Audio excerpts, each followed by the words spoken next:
So Dick Cheney and Liz Cheney went to this moment of silence on January 6th.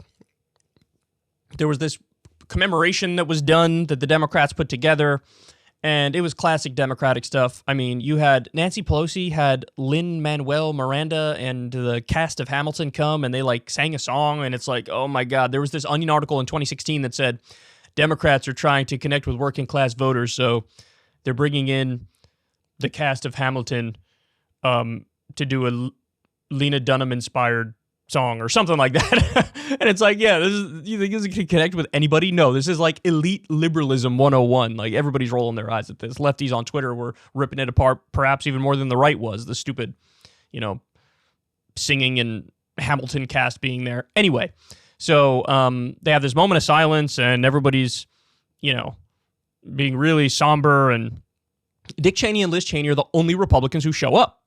The only ones.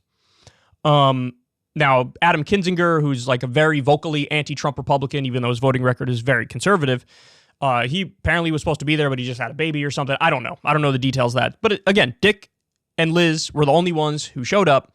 But I want to show you what happened here, because I do think this is important for a number of reasons. So remember, this whole thing is like, democracy almost died, and we are the people who are fighting for the continuation of democracy here in this room. So Nancy Pelosi wraps up the moment of silence and the commemoration and whatever was going on inside Congress here. And then watch what happens with Liz and Dick after. So for people who can't see this, I'm going to explain what's happening. So Nancy Pelosi pounds the gavel. You got a couple Democrats walking up to Liz and Dick. You got handshaking. You have thank you. You have, big of you to be here. Just exchanging niceties with Dick Cheney. Nancy Pelosi comes down and beelines for Dick Cheney to talk to Dick Cheney, saying thank you to Liz, holding her hand, talking to Dick Cheney, shaking his hand, saying thank you for being here. Now, there's a line that's forming behind Nancy Pelosi. So you had, the event was over. A couple Democrats went to shake Dick Cheney's hand, say thank you. Nancy Pelosi beelines for Dick Cheney, shakes his hand. Thank you for being here. We appreciate it. And when Pelosi beelined for Dick Cheney, I don't know if you caught it. Go back if you didn't. A whole line of Democrats follows her. So it's Pelosi, and then there's a line of Democrats waiting to shake Dick Cheney's hand, say thank you for being here. Thank you for standing up. Thank you for doing what's right. Now, I don't know, some people might look at this and say, oh, look, it's a positive thing. At least Dick Cheney and Liz Cheney are right on this. Like, they're right that January 6th was bad. There shouldn't have been a riot or an attempted insurrection. We should have never gotten to the place where it appears like it was only down to Mike Pence doing the only correct thing he's ever done in his life that stood between us and an attempted coup. I think those are all fair points. But there is a huge problem here. The problem is, they're effectively allowing Dick Cheney and Liz Cheney to side with the protectors of democracy. We're with you guys. We are the protectors of democracy. That's why we're here. That's why you're fawning over us and shaking our hand and saying thank you. And the fact of the matter is, there couldn't have been a Donald Trump without a Dick Cheney and a George W. Bush. And the complete and utter institutional rot and degradation of the rule of law arguably started with George W. Bush and Dick Cheney. Now, there's that famous old Chomsky quote, and Chomsky's correct, that every post-World War II American president would have been hanged if the Nuremberg laws were upheld. That's accurate. But I don't think anybody was worse in destroying the Constitution and destroying the rule of law than Dick Cheney and George W. Bush. I think, even though Trump, not to downplay any of the horrors of Trump, because he was horrible, but anybody familiar with the specifics of the actions of the Bush-Cheney administration knows George W. Bush and Dick Cheney were actually worse. They were worse. This is a person who, to this day, defends the illegal, unconstitutional use of torture, which we now know they used on people who were not Al-Qaeda and not jihadists and not terrorists. Bush and Cheney cut a deal with warlords in Pakistan and Afghanistan and said to them, hey man, we were attacked on 9/11, send us Al-Qaeda. Well, it turns out warlords in Pakistan and Afghanistan are not the most trustworthy people. So what they did is rounded up their political enemies and shipped them off to Guantanamo Bay, where we proceeded to lock them up indefinitely and torture them. There was even a German citizen by the name of Murat Kurnaz who we tortured for years. There had to be some sort of deal between Germany and the U.S. to eventually release Murat Kurnaz. But he's not the only one. There are countless ones. We also use the torture techniques that we found in communist Chinese manuals on how to torture. We put Japanese soldiers to death in World War II for waterboarding our soldiers. Then we waterboarded and had the nerve to turn around and say, this isn't torture, this is enhanced interrogation. It was Dick Cheney who led the charge to pretend like torture wasn't torture. They also got rid of due process. They also got rid of habeas corpus. It was also under them where they decided no more Fourth Amendment protection from unreasonable search and seizure. We're going to have the NSA collect the metadata and spy on all Americans. All Americans. So you go down through the Constitution, through the Bill of Rights, you realize it was Dick Cheney and George W. Bush who ripped it up more thoroughly than anybody else. So, on the contrary, not only is he not the protector of democracy, he is the destroyer of democracy. It was him and George W. Bush that led the charge on the illegal and offensive wars against countries that didn't attack us. These guys sparked the war on terror and kept the war on terror going. $7 trillion later.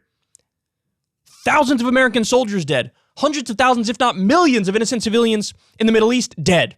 Hundreds of thousands, if not millions, displaced. And now he gets to waltz back into the American political picture and be viewed as some sort of hero or protector of democracy because of what happened on January 6th. And then he says, hey, Trump is bad.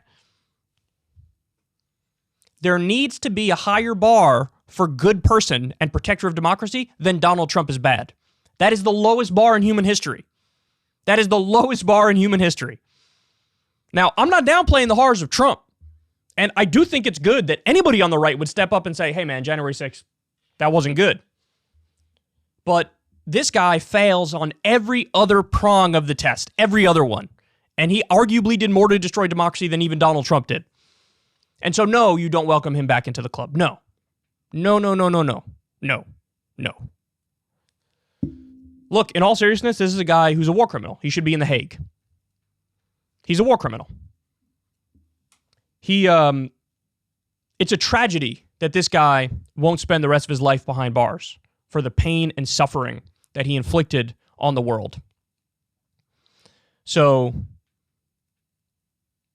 the neocons, don't get it twisted, the neocons have a stranglehold on both parties. When Donald Trump was president, he didn't break free from the neocon imperialist hawk influence. He had John Bolton as his top advisor. He had Mike Pompeo, who bragged about being in the CIA and saying, we lie, we cheat, we steal. And what did he do? Donald Trump assassinated a top Iranian commander who was on the ground fighting ISIS. Donald Trump escalated with almost every country. He increased the drone war over 430%. He occupied Syria and was bragging about the fact that we're taking their oil. This is what Donald Trump did. He had the neocon steering the ship. He even said, oh, we're going to get out of Afghanistan. And then they never got out of Afghanistan. It was Dick Cheney and George W. Bush who started the war in Iraq, who started the war in Afghanistan. And, you know, the military-industrial complex made out like bandits.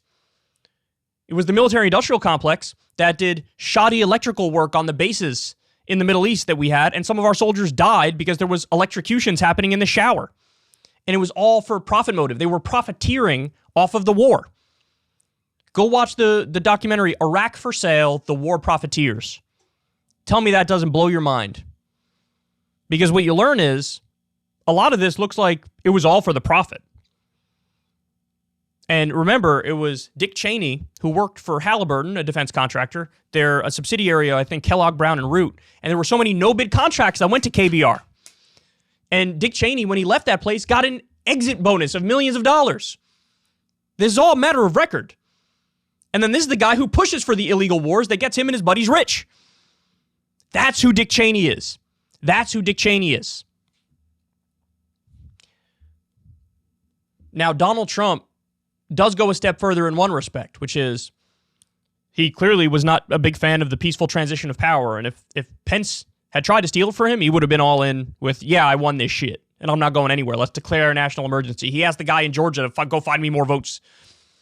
So Trump took it one step further. Dick Cheney and George W. Bush, the one thing they didn't have in them was to try to not abide by a peaceful transition of power here in the U.S.